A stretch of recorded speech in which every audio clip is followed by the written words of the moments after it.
Coach Yengyaw mga bro, may matinding banat sa Barangay Hinebra at Paul Garcia bibigyan ng chance ni L.A. Tenorio. So maraming ang naghahanap kay Paul Garcia mga bro dahil wala nga ito sa lineup ng Barangay Hinebra ngayong Philippine Cup. Maraming ang may gusto na magretiro na itong si L.A. Tenorio para ibigay na lang kay Paul Garcia ang kanyang spot. Well, para sa akin mga bro, hindi na rin talaga masyadong nagagamit itong si L.A. Tenorio dahil may edad na nga ito at hirap nang makasabay sa mga batang gwardya. Wala na rin naman siyang dapat pang patunayan dahil malaki na nga ang kanyang napatunayan sa ating liga. Pwede na rin talagang magretiro itong si L.A. Tenorio mga bro at maging parte na lang siya ng coaching staff ni Coach Tim Cone. Pwede niya ngang i-mentor ang mga batang guard nitong Barangay Hinebra, partikular na si RJ Abarrientos na posibleng maging leader ng Barangay Hinebra sa hinaharap.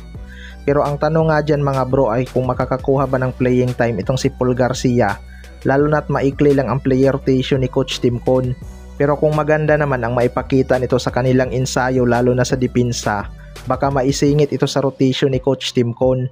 Sayang din talaga tong si Paul Garcia mga bro dahil may potential nga ito at nakikita ko nga sa kanya ang dating Scottie Thompson.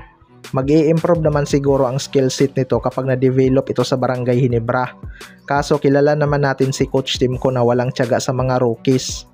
Sa kabilang banda naman mga bro, Coach Yengyaw may matinding banat sa Barangay Hinebra. Ito nga Barangay Hinebra ang isa sa mga masasabi kong team to beat ngayong conference mga bro. Kung titingnan mo naman kasi ang kanilang lineup kumpara sa iba ay di hamak na mas malakas sila. Malalim nga itong bench ng Barangay Hinebra mga bro, kaya nga tumalo ng independent team ang kanilang second unit. Kung mahaba lang ang player rotation ni Coach Tim Cone, kahit third unit nila ay kaya ngang makipagsabayan mga bro. Pero kahit ganun pa man, hirap pa rin silang makakuha ng championship. Lagi nga silang kinukulang pagdating ng finals.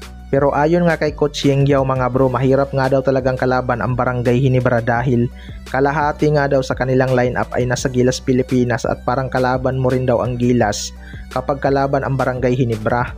Well, para sa akin mga bro, totoo naman talaga ang sinabi ni Coach Yengyaw. Tapos coach pa ng Gilas Pilipinas si Coach Tim Cone. Kaya mahirap talagang kalaban ang Barangay Hinebra lalo na ngayong Philippine Cup na walang import.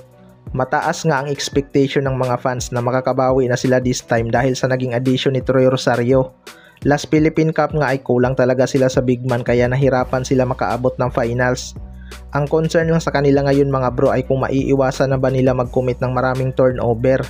Dapat nga limitahan nila ang kanilang passing dahil capable naman silang lahat umiscore.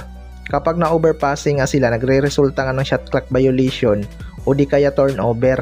Kayo mga bro, ano masasabi nyo tungkol dito?